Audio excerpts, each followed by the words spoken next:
Well, it's me again, Stan with Intentional Farms. Today is July 20th, 2025. We are dead center in the dog days of summer. I'm standing in a paddock that we just came out of a few days ago. Don't really have anything monumental to update, but I do want to continue to document this. Looks like it's been right at 30 days since we hauled those pigs off, and that was my last video. So just going to kind of do some random detailing and updates and look at a few things and get it documented. So this paddock is not very big, maybe half an acre. We had 5 steers in here. They had a third of it for 3 days, and then we had all of the sheep flock in here for 2 days. So they are right behind each other.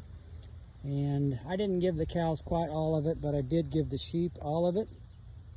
This is primarily fescue, but there's quite a bit of other stuff in it. You can see, if I get down close, you can see the clover in it down low. So it's really a pretty good paddock, but it's also one of the ones that we fight the blackberries the most. And I'm not against the blackberries by any means.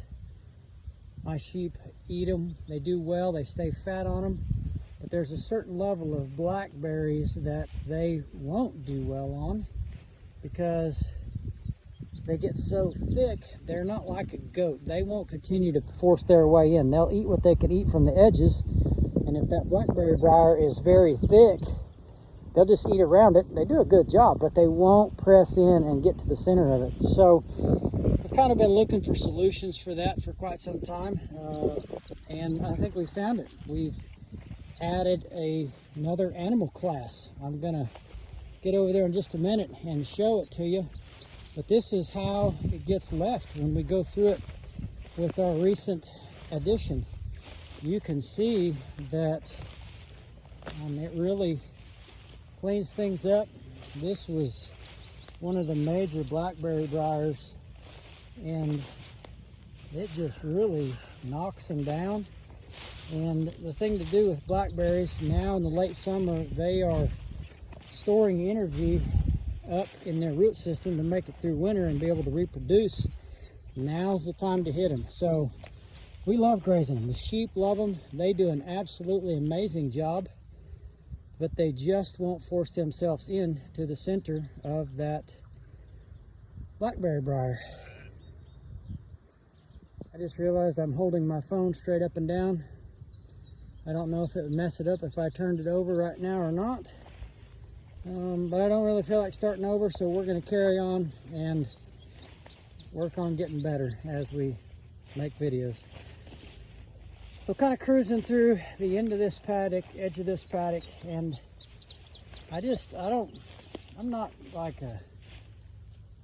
awestruck with sheep, but I am definitely amazed with what these sheep will do. All of those stems right there are ragweed. And that's pretty much what it looks like when the sheep get done.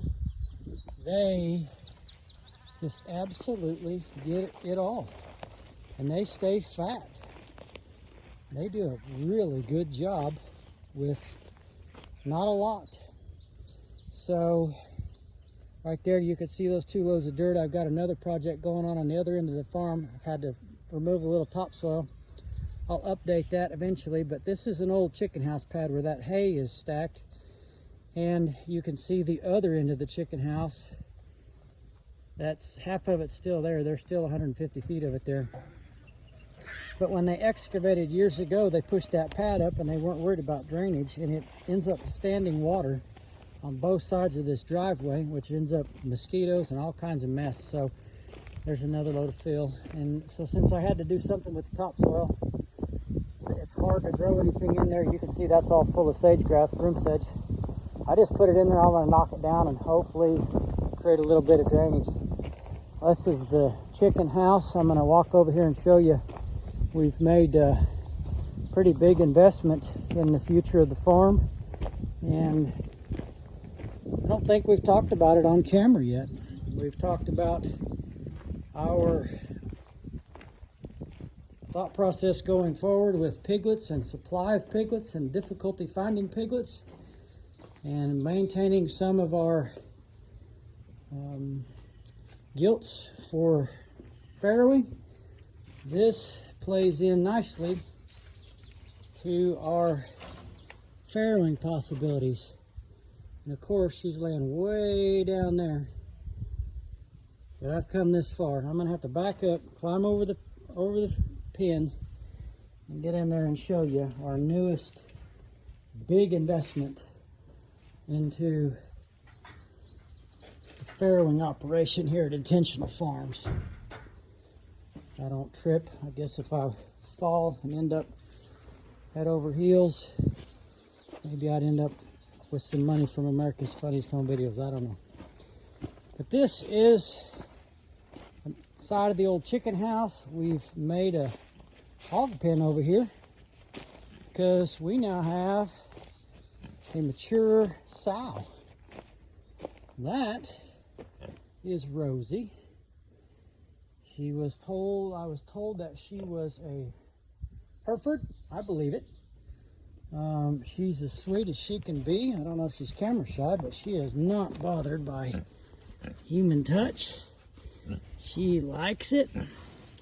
She came to us from some people that were having to get rid of her. They just couldn't keep her. So we said, yeah, we'd love to try her. We took her to a friend of ours' farm. He has the boar. He has more pasture pigs. We didn't have anything at the time, and we hadn't even made up our mind to do any farrowing. We were going to try and train her to a hot wire, but she wasn't having it. So we decided to bring her up here now that we've got gilts that we're going to be farrowing, and we decided to just build her this pen and keep her here.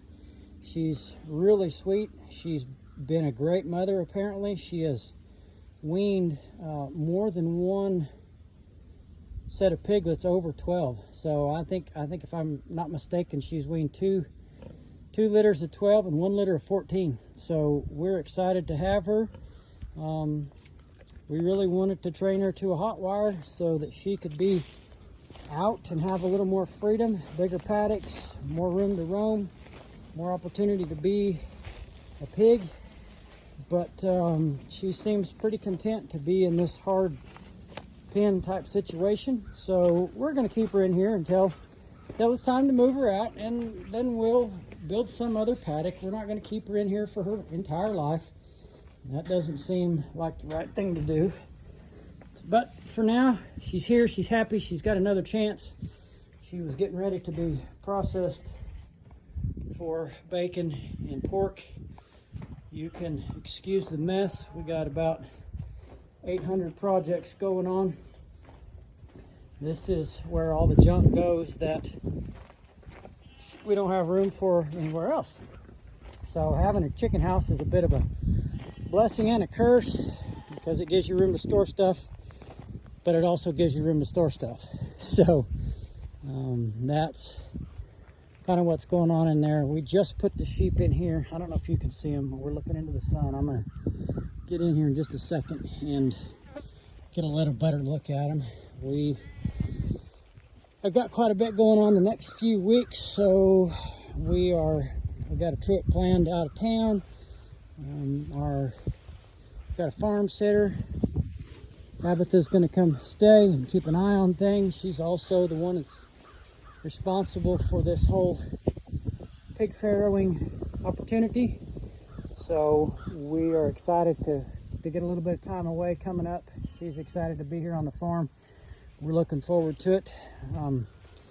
This is our modification to our cattle setup. Only problem I've had with this and the sheep is the lambs want to squirt out from underneath it. So I looked at doing hog panels. Hog panels is going to be about $300 to line this thing with hog panels. I prayed about it, and I thought, hey, the Lord gave me the idea, just go get some $5 treated 2x4s. Just use a self-tapping screw like you mount decking to trailers. Self-tapping pan head, screwed it right to the bottom of those legs, bada bing, bada boom. Got that problem solved. I won't have any lambs squirting out from under the corral panels. We're trying something new this year. Working sheep isn't a problem, but it's time consuming. So one of the things that we're going to do is we're going to work them once a year. So we started out tagging lambs when they were born. That seemed to be pretty stressful. So we're just going to let them go until it's time to tag them. So come Tuesday morning, we will let the sheep move into that paddock. You can see the giant tree that's over that paddock, so it'll be nice and shady. We are going to tag and Bardizio our ram lambs. They will become wethers Tuesday morning. We're tagging them with a blue tag, so when it comes time to sort them, to haul them off for processing, all we got to do is look for a blue tag. Our ewe lambs will be green tagged, and we're only planning on working sheep once a year. So next year in July, we will round everybody up. We will tag lambs. We're going to wait and hold all of our wethers for 1 year before we sell them and process them as lamb. Last year we processed them early.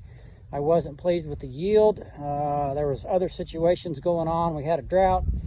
We weren't sure what the future held with the flock. So we processed them early, and I've regretted that. So this year we're taking all of our wethers through the winter. We're going to get them good and fat, and we're going to process them this time next year.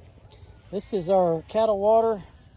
I don't know if you can see in the bottom, but there is a tea bag. It doesn't actually have tea in it.